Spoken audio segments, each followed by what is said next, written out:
Hello, and welcome back to All Angles with Allie, the ironically named podcast where I don't plan on giving you all angles. I just plan on giving you mine. I am a Christian Canadian lowercase c conservative, and I love to talk about political things, cultural moments, whatever's going on in the world through the lens of being a Christian, believing in the Bible, where's the Holy Spirit leading us, all of that. And it's really important to me to always be analyzing everything that's going on um, from the perspective of, why do we believe what we believe and where is my reaction to this in alignment with the faith that I profess. So I'm a little late to the topic, but I still think it's really worth discussing, and that is the Harrison Butker commencement speech, because I think there's still an appetite to hear this discussed, and I know I still find it very interesting. You may recall or you may be aware that 2 weeks ago, or earlier in the month of May, Harrison Butker, who is a football player, he plays on the Kansas City Chiefs, and that is where my football knowledge ends. He gave the commencement speech at Benedictine College in Kansas City, or near there. He gave a very Catholic speech as a Catholic man to a Catholic audience at a Catholic college, and the world is enraged. They are enraged. There's nothing worse than a Catholic speaking to Catholics at a Catholic venue. So we're going to talk about it because this ended up becoming quite the cultural moment that it was, never intended to be a cultural moment. I assume when you're giving a speech to a college, you are thinking, who else is really going to be interested in what I have to say to these students outside of these students and their parents, the people that love them, the faculty that hear it every single year. But no, there was a lot of interest. And I'm just going to set this up from my journey with this. To start us off, the very first video that I saw was from The Gist on Instagram. The Gist is like a newsletter that basically gives a TLDR on news for women. That's the target audience. And it's like kind of woke because they all are. And I see this little reel pop up and it has a warning hate speech written on it. And I was like, what is happening? Like, what in the world could this football player be saying that is hate speech? And I should have known better, of course. And I did know better. That's why I immediately watched it. I was like, I'm ready to be offended. And I watched it and I was like, when does the offense happen? When does the hate happen? Because I thought it was great. And that's why I feel like I can be this bridge in a way between the, maybe like the progressive single woman, because I live in an urban center. I am just saturated in all the worldliness. I can't go anywhere without being bashed over the head with worldliness.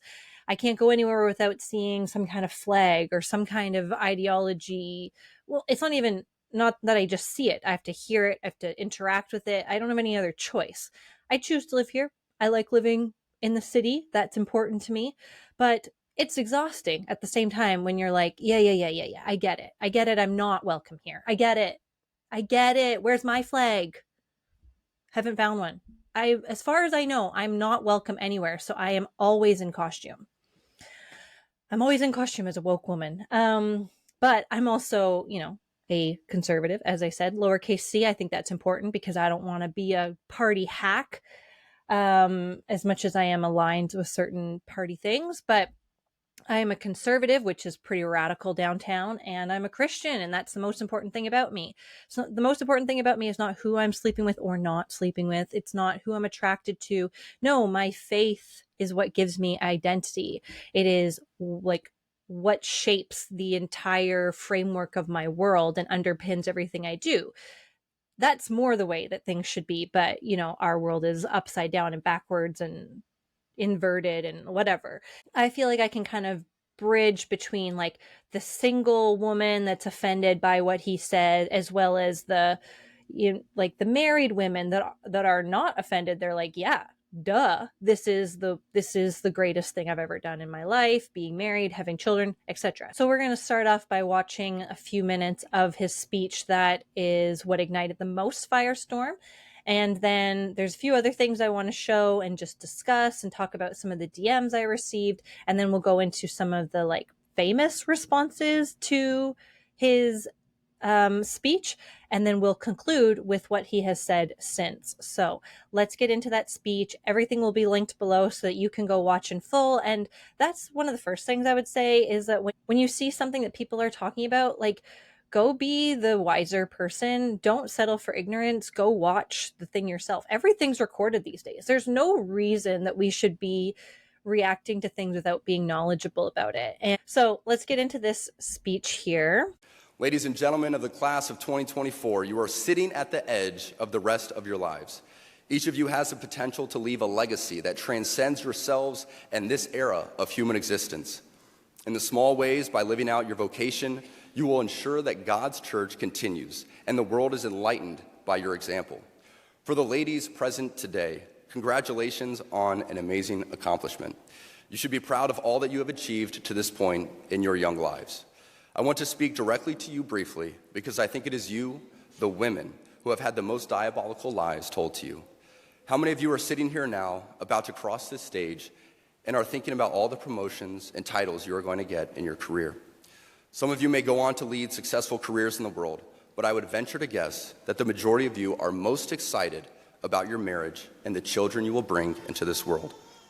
I can tell you that my beautiful wife, Isabel, would be the first to say that her life truly started when she began living her vocation as a wife and as a mother.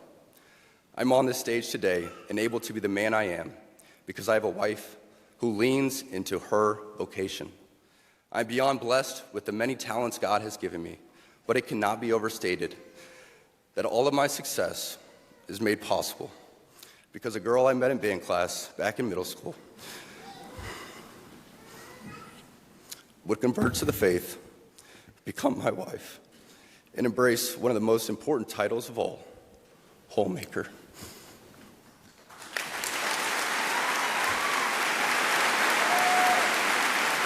Hope you're not too offended out there by that very provocative, hate-filled speech clip. So initial thoughts, all right? Initial thoughts, I, for one, can understand where, like, especially people within his audience, maybe the Christians that are still single and who feel as though they're like, as though he is saying that you are not yet fulfilled, you are not yet a whole person, or, you're doing the wrong thing because you're still single and unmarried and without children. And that's me, that's me. When I first heard it, there's that temptation to be like, oh, well, my life is pretty good. And yeah, I really wish that I had that, but I don't have that. So that doesn't make me less.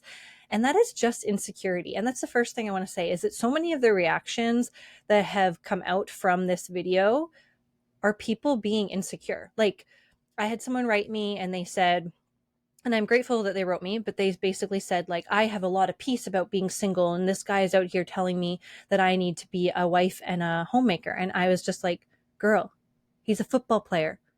Who cares? Like, who cares what he has to say? If you feel like God has given you peace in this season of life, that's all you need to know. Who cares what some NFL player has to say? And then there's this like kind of denial of reality, I think, because we project our own situations on, let's say, this cultural moment where, yeah, he is saying that there is a high value in being a wife and a mother. There's a high value in family, and that idea that, like his wife, she gave up her dreams of some kind of career in order to live out her vocation as a homemaker. And, I think he fumbled a little bit with the homemaker comment, although now that I've watched it back a few times, it actually makes like a lot more sense, and perhaps people caught on to that quicker than I did, because he is basically trying to connect that, like, she had in her mind, I'm going to do this thing, and instead she's homemaking, and he's trying to say that, he's not trying to say that the goal is to be a homemaker. He's trying to say that where she wanted to pursue, let's say, worldly things, that then in her conversion and in her marriage with him, and then them having children, she has embraced her role as homemaker. So embracing that as her job title over other things. I think I landed that. I think this reaction by so many to get quite riled up and offended at what his speech says, yes, I do think it really does show this innate insecurity in a lot of us, where there are things that we want that we have not yet attained, and then being told that that is the goal, but it's seeming out of reach, can feel really like unfair. I feel it. I feel it. I'm like, oh, I'd love to experience what it's like to be a homemaker. I would love to experience that, being young and building a family and a life together. I'm never going to have that. And I can go into my insecurity and project my own, like feelings of inadequacy or feeling looked over or left behind or whatever. Like, God, if this is your design for us, how come I'm still in this season of life? I could do all of that.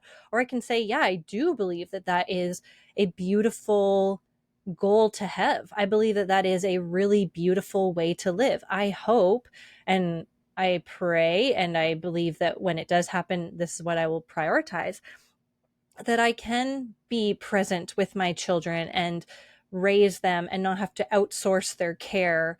I hope and I believe, because God is good, I believe that God will bring me a man who gets emotional in his thoughts and his reflections on how much of an impact I've made on him. That, like, what a beautiful thing for your man to cry over you in front of an audience because he's so struck by gratitude that, one, she's given up her dreams of a career, and that means a lot to him and their faith.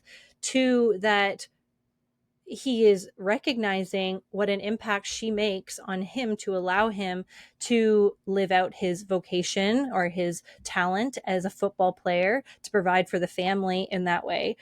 Like, that's so beautiful. And seeing all these like feminist women freak out about how awful and misogynist, and he's a white supremacist because he would be suggesting that it is, better, or even that it's good, like not even a comparison, that it's good for a woman to be at home with her kids and releasing her husband to thrive, essentially. Oh my gosh, the bigotry. Oh, what a terrible person. And I just don't believe those women. I don't believe them. I don't believe at the end of the day, you're like, I'm so glad that today I spent 10, 12 hours working for the man. And I don't even mean the man as a negative thing, okay? Like, I'm just so glad that I spent the majority of my days making money for other people. I am so fulfilled by that. You know what? I am so fulfilled every time I see an advertisement that says, hey, you're getting kind of old. Should you think about freezing your eggs? I'm like, they are so looking out for me. That is so kind, because I'm just here trying to build my career and going to bed alone every night and, wondering if anything's ever going to change in my life. But like, I'm so glad that there are industries out there that are just like, hey, you're getting kind of old. One day your fertility might not work as well as it could have 10 years ago. You should be prepared. You should think about that now. I know you're single and alone, and the dating market is a scary place and it sucks and it's bizarre, but you should be making provisions. Give us thousands of dollars. Give us thousands of dollars because we want to take care of you if you have to end up like having a child on your own. Like, we have a whole catalog you can go through and you can pick your sperm donor. It's not the same as having a man, but like, men, they're such a burden. If you decide one day, like, making money for the whoever out there is not enough for you, you want to change it up. You're like, maybe I'll have a kid. Maybe I'll have a kid that I can like stick in a purse like a chihuahua, a little accessory, a little, like a best friend, bring a best friend into the world. Like, you should be prepared for that because, you think you're fulfilled now, but you might get bored of this, and you want to have options when you get bored of this. It's just like, I don't believe you. I don't believe that you don't innately desire more than what you're doing right now. I don't believe that you are fulfilled in your dink lifestyle. What is that? Isn't it dink? Double income, no kids. I don't believe you. Your dog is great. I'm sure that your dog is really lovely and makes you feel really good when you come home. You know what feels even better? watching the children you brought into this world learn and grow and have a sense of humor and interact with you and need you, but then not need you as much anymore because you're doing a good job and they're becoming independent. And like having these kids that react to your cooking, they think it's the best, or they think you're terrible and they razz you about it. Or, you know, being able to plan trips, like, let's go on a road trip. I want to show my kids the things that we did when I was a child. Oh man, your dog is not going to respond the same. Like, your dog's happy whatever you do with it, right? But your kids are going to be like, wow, remember last summer when we did this thing? It was so fun, mom and dad. Can we do that again? I don't believe you. I don't believe that the women, especially, that have come out to be like, this is the worst thing I've ever heard. So oppressive, la la. I believe at night, because I am one of you. I am one of you without all of the feminism soaking my brain. I believe at night you lie there and you're like, am I going to be single forever? Will anyone ever love me? I take care of myself. I take care of myself and have a good job and have a lot of friends. How come nobody wants to date me? How come I can't find a relationship? How come it used to be so easy? My parents, they met and they were married 6 months later. Whatever the story is, I don't believe that you're actually fulfilled. And maybe I'm doubling down on this, but I can say this because I am one of you. And of course there are anecdotes and of course there are exceptions. I'm sure your work has really great benefits and it allows you to go to therapy super often and you have a best friend in your therapist and like that's all you need. But I want more, and I want more for you. At the end of your days, when you're lying on your deathbed, are you going to be like, I'm so glad I was in a new country every single week? I just don't believe you. And the metrics all support this. Like, the metrics support, all the statistics always support what Harrison is essentially saying. Like, I recently listened to a podcast with Brad Wilcox. I would highly recommend, like, every time he's interviewed. He is a Christian researcher, but he doesn't, like, he's able to speak to secular audiences. He's not just trying to make like a case for Christianity or anything like that. And every stat comes back that the healthiest, most secure people are those that are raised in two-parent households where they have like good discipline, where there are faith values. You see greater results in how people end up producing in the world. You have better economic outcomes, you have better social outcomes, you have lower divorce rates, which is lower broken families. All of these things are backed up by every stat we could search. It affirms that it is the best case scenario for every person when they are in a two-person home, when particularly a parent can be the main care provider for the child. That is a very good result for most people. It impacts every sphere of life. So my pushback on a lot of this reaction would be, why would you not want that result? Like, you can take your personal insecurity and, be upset about what he said. But ultimately, if those things are going to produce the best results for most people, why would we not want to encourage that? And we'll kind of get into that because I'm going to show you Travis and Jason Kelsey's response. And they talk a bit about how they were raised and how great it was.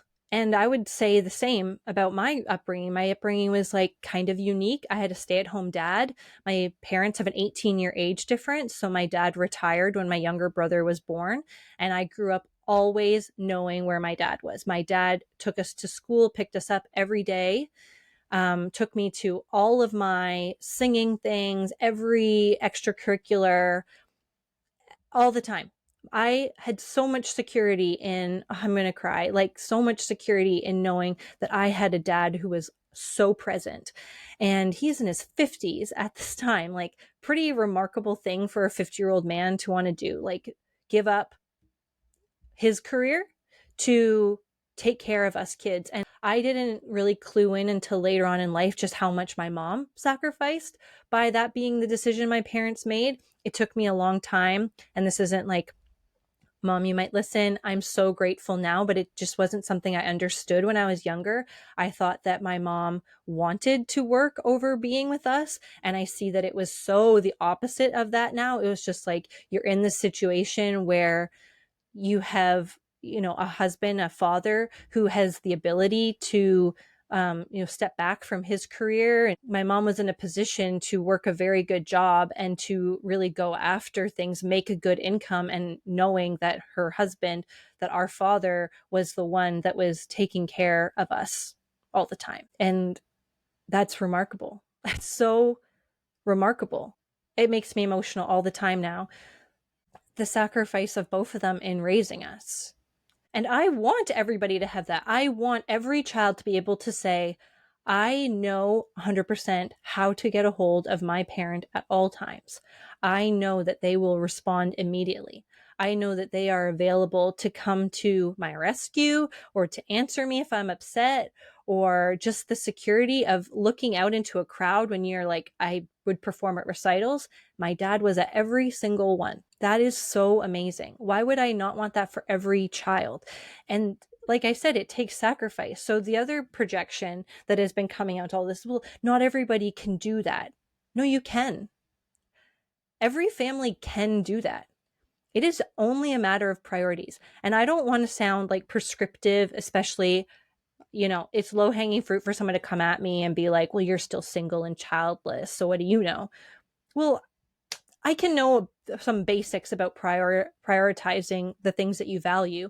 And I also have a ton of friends who have many children and who choose to homeschool because that is what their family values. Their family values that they are available and able to homeschool, so they have to say no to some other things. They get to say yes to a lot of things, but in order to say yes to a lot of things, they say no to some things. They're going to say no to like big international trips that are really expensive, and instead they're going to find ways to explore the areas around them. They're going to say no to maybe upgrading their car and upgrading their house and upgrading all this stuff, because they're going to say yes instead to making sure that they have the materials for that homeschooling, making sure that their kids that are exploring different topics can have, access to paintbrushes or to the iPad to do illustrations or whatever it is. And this is just life. Like, I think we've been so like brainwashed or something to think that a successful life looks like nice car, nice house, travel, blah, blah, blah, blah. When it's like, maybe those things don't matter so much if it means you are taking time away from your family who will be there at the end of your days. Your car won't be, your house won't be. Like, you're taking time, precious time away, and you are also potentially living in violation of the values that you profess. What has come out through this speech is that it's pushed on some buttons for people of like, they're reacting to things that he didn't really say. Like, the entire thesis of his speech, I would encourage you to watch it all, is essentially, we need to live out our vocation as Catholics. We need to stop being so afraid of the world. He says something like, if we're going to be men and women for this time in history, we need to stop pretending that the Church of Nice is a willing proposition. And then he says, we must act and speak in charity, but never mistake charity for cowardice. And he then goes on to do like a scathing review of Catholic leaders that have not led properly in the last couple of years, especially. They chose fear of man over fear of God. They denied the significance of the sacraments to Catholics as people were dying in hospitals through lockdowns. And he says they have rendered themselves ineffective and inconsequential. And so he's basically saying, how do you live a life that is influential and impactful? Well, one of the most important things that you can do as a Catholic and living out your vocation, and I would say as a Christian, as a Christ follower, as a Bible believer, is to prioritize your home, your children, your marriage. At the end of the day, these are the most important things. God uses the picture of marriage to illustrate his relationship with us as his children and as his church. What more information do we need to say, Our values need to get in alignment with that perspective of marriage, not just, oh, but I'm still unmarried. So are you saying that I don't have value? Are you saying that I'm not not important or that I'm unfulfilled? Nobody is saying that, but there is a higher vision, and that should be one that we can get on board with. Now, again, if you're that person that's like, well, I feel a lot of peace at this season in my life as a single person, I'm so glad. And again, I would say, then who cares what this NFL player says? If God has put peace in your heart for your current season, that's all you need to know. And I think Blake, the girl named Blake on Instagram, put it really well, where she said that video, the clips going around from his speech, are the two least favorite things of hers on the internet. It is taking something out of context, and it is the bizarre belief that everything people see and hear has to be for them or has to resonate with them. And if it's not, then you get to crap all over it. And to me, that was something that was also quite revelatory of this speech, and probably why I found it super interesting, is because you have all these people that are reacting to it.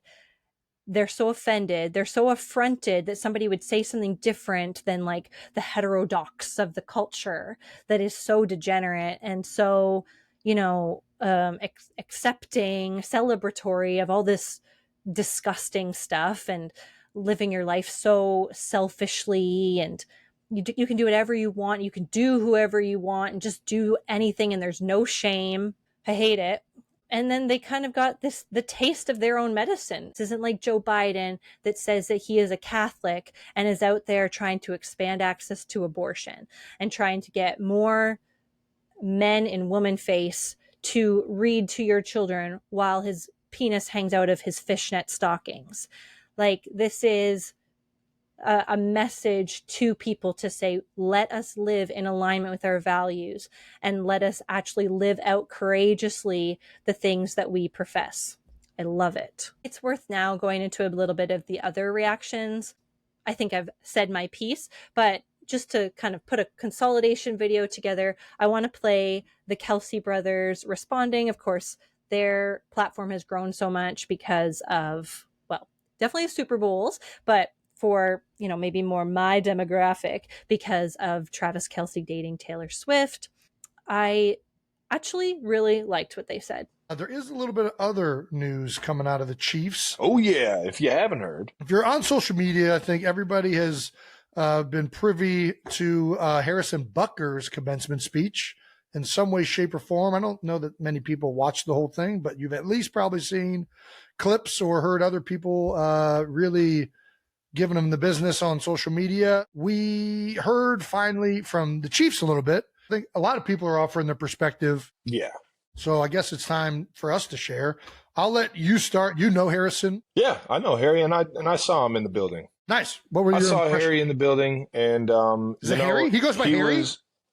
I call him Harry. I probably might be the only person that calls him Harry, but that just tells you how I mean, I've known him for 7+ years, probably 8+ years. Yeah. And I cherish him as a teammate. I think Pat said it best, where he is every bit of a great person and a great teammate. He's treated friends and family that I've introduced to him with nothing but respect and kindness. And that's how he treats everyone. Yeah. When it comes down to his views and what he said at the St. Benedict's commencement speech, those are his. I can't say I agree with the majority of it or just about any of it outside of just him loving his family and his kids. And I don't think that I should judge him by his views, especially his religious views of how to go about life. That's just not who I am. I think I grew up in a beautiful upbringing of different social classes, different religions, different races and ethnicities in Cleveland Heights. And that's why I love Cleveland Heights for what it was. It showed me a broad spectrum, or just a broad view of a lot of different walks of life. And I appreciated every single one of those people for different reasons. And I never once had to feel like I needed to judge them based off of their beliefs. Yeah. My household, my mother and my father both provided for our family. And both my mother and my father made home what it was. So they were homemakers and they were providers, and they were unbelievable at being present every single day in my life. No doubt. And I think that was a beautiful upbringing for me. Now, I don't think everyone should do it the way that my parents did, but I certainly and sure as hell thank my parents and love my parents for being able to provide and making sure that that home was what it was, because I'm not the same person without both of them being who they were in my life. It's always great to hear from people that really actually know people than to a bunch of people reacting to comments without really ever having met the guy. I think that the teammates' reactions with the Chiefs, Andy Reid's reaction, I think you learn more about people with who they are on a daily basis. There's always going to be opinions that everybody shares that you're going to disagree with. And make no mistake about it, a lot of the things he said in his commencement speech are not things that I align myself with. But, you know, he's giving a commencement speech at a Catholic university, and shocker, it ended up being a very religious and Catholic speech. And to me, I can listen to somebody talk and take great value in it. Like when he's talking about the importance of family and the importance of that a great mother can make, while also acknowledge that not everybody has to be a homemaker if that's not what they want to do in life. Yeah. When you're listening to somebody, you take in things that you like, you listen to other things and you say, well, I don't fucking like that. Like I've had so many people ask me, you know, what would you do if your daughters had to sit there and listen to somebody tell them after they just earned a degree that they should just go to a line to be homemakers? And I would say if my daughters listen to anybody tell them what to do, that they should be homemakers, then I've failed as a dad. Like, what the fuck are you talking about? I don't care who's talking to them. If you let somebody up on a stage tell you that you can't do that, and then you're like, oh, fuck, I guess I won't go be a Fortune 500 CEO, like you weren't going to make it. Like, what are we talking about? All you have to do is just say, like if you don't like what somebody says, all you got to do is say, oh, that guy's a fucking idiot. And then you move on. Like, I don't get what the whole fuss is about, quite honest. I mean, I get what the fuss is about because I know that certain of these groups have been persecuted against for a long period in this country. And women in particular, you know, obviously, you know, my wife, you know, she was, I think, a little bit frustrated with some of the comments. Initially, I said, listen, you're going to need to go back in the kitchen and make me a sandwich. I'm listening to the game right now.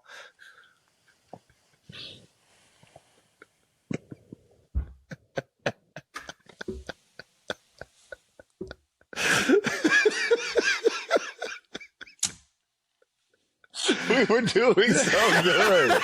We were killing it. I loved that. I had to put in the last little bit. But I do want to pick on Jason there a little bit because he said just homemakers. I think that their responses were really good. But I think that his comment is almost more misogynist than Harrison Butker's because he is saying now just homemakers, as if the value of home is not very high, and as though, you know, raising children and being a supportive and excellent wife is not worth aspiring to. So you're getting like a reverse message, and this is where we live in completely different realities right now with the divided world. But I almost want to just push that button and be like, well, now you're saying that if a woman does desire to be at home with her kids, if a woman does desire for her to be the primary homemaker, to be making home that safe refuge, beautiful place where young people can be nourished and grow and mature, that is that it's more prestigious to go be the head of some business somewhere. I do feel like that's almost some more misogynist. I'm not calling him misogynist. I'm just picking on that wording and that idea. I think the idea is also quite misogynist, as if like, in order to be a fulfilled woman, then you need to look like a man. You need to be out in the world. You need to outsource the caring of your children to other people, because if you're just a homemaker, then you're not like really contributing to the world. Am I wrong? Am I wrong? So I think either way, recognizing that these messages don't have to be prescriptive. And I hope that in encountering quite a few viewpoints likely over the last few weeks, it has caused people to think, is what I'm doing the best thing for my family or for my life? And, if you're not in that position like myself, it's made me like more prayerful and maybe even feel a greater sense of urgency that I do think that that is super important. And I really want that to be part of my life. And, and I just feel like adding a caveat here, like that's not an easy thing for me to say. I imagine myself to be, um, like I imagine myself at a pretty like high level, like with quite a lot of responsibility. I believe that God is calling me to a lot of responsibility outside the home. And so it can be pretty hard for me to reconcile like this dream of having a family and wanting to homeschool, for example, with also like, Lord, are you going to ask me to take on a lot of responsibility? I have to trust God that if he's put both of these things on my life, that he will also make a way. But it does kind of push on this button of fear for me when I'm thinking these things don't really sound like they are congruent. Like they sound as though they would be in conflict with one another. So what does that mean? And maybe some of you relate to that. Maybe some of you are like, I'm entrepreneurial. I see myself building this business. I see myself doing this thing. And I don't understand, or I don't see how raising a family the way that I want to raise a family, the way I think would be important, is possible. And I think we just have to walk that out in faith. I think we just have to walk that out in obedience. Like God will show us the next step. And I know that I don't want to be motivated by fear. Like I don't want to be holding myself back now in terms of like dating, trying to meet somebody, I like meet a man that I would even want to build a life with.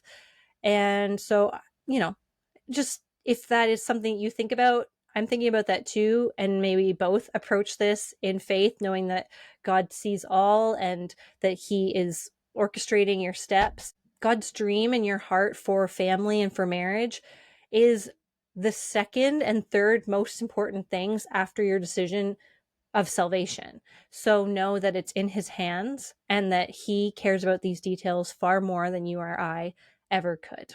And today I want to share Harrison Butker's response post outrage, post hysteria. I'm really glad that he did not do what most people do and turn around and grovel and apologize. Life lesson, guys. If you say something that you believe in your gut, your spirit, your soul is true, do not apologize. And I am all for repentance. And yes, you need to take responsibility for the things that you do wrong. Yeah, but there's just so much groveling from people who come out and they say things that are not radical hate speech, anything. They say things that were very common and common sense like 4 years ago, and now are just like horrible, the worst thing you could possibly say. Let's throw this guy in jail. Don't apologize. And to add to that, when you see somebody come out and boldly speak something truthfully that you agree with, take the arrows with them. I love that Allie Stuckey talks about this a lot. So often people step out, they boldly speak out, they know it's terrifying, they know they're going to be humiliated, and then nobody else stands with them. Be the person that stands with those people. So much of what is happening in this world has been allowed and permitted because nobody else said anything.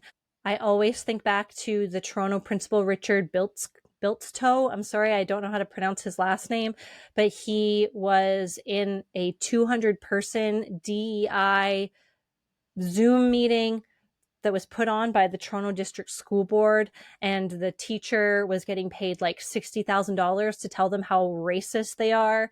And Richard, who has worked in both America and in Canada, said, hey, you're saying that Canada is like so racist, more racist than the US, and like that's just not really true. And nobody said anything. And the like facilitator that was getting paid that $60,000 to basically come out and humiliate people used him as an example for the rest of her sessions, and he ended up taking a leave because of that. And out of 200 people, not one person came to his defense, and that man ended up taking his life because he was so humiliated and his life was so impacted by the way that he was treated and the way that his reputation was ruined by that. So take arrows for other people, because his life could have been saved by some people being willing to say, hey, I think that this interaction is inappropriate, whatever. He might still be here. So I'm not trying to make this like fearmongery or hyperbolic, but that story has always impacted me when I think about what it means to stand up with other people. Okay, sorry, all that to then get to Harrison's response. Here it is. The theme for tonight's gala, Courage Under Fire, was decided many months ago, but it now feels providential that this would be the theme after what we have all witnessed these past 2 weeks. If it wasn't clear that the timeless Catholic values are hated by many, it is now. Over the past few days, my beliefs, or what people think I believe, have been the focus of countless discussions around the globe. At the outset, many people expressed a shocking level of hate, but as the days went on, even those who disagreed with my viewpoints shared their support for my freedom of religion. In my 7 years in the NFL, I've become familiar with the positive and negative comments, but the majority of them revolve around my performance on the field. But as to be expected, the more I've talked about what I value most, which is my Catholic faith, the more polarizing I have become. It's a decision I've consciously made, and one I do not regret at all. If we have truth and charity, we should trust in the Lord's providence and let the Holy Ghost do the rest of the work.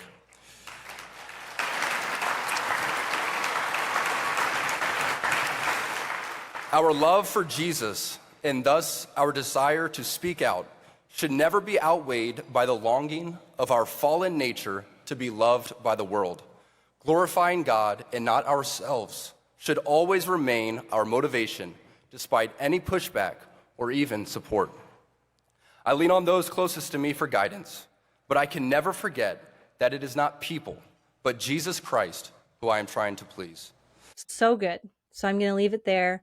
I pray that you would take that exact final statement, go out and live Christianly, go out and live your vocation, as he says. We don't necessarily use that word as much in like Protestantism, but I do think that that is a good one. It's like, go out into your sphere and live Christianly, live God honoring. And we'll see how this cultural moment continues to evolve. Please like, share, comment, do all the things with these videos, with my podcasts. I'm on Spotify, YouTube, Apple Podcasts. I'm on Instagram. Tag me at Allie Spencer Pod. And I would love to hear from you. It means a lot to have you guys tell your friends about my podcast, tell your friends about my Instagram. I'm trying to grow, as you can probably tell. And I'm hoping that these episodes continue to be interesting, enlightening, helpful. And so any feedback you have and any passing it on that you can do would mean a lot. So thank you so much, and I'll see you in the next one.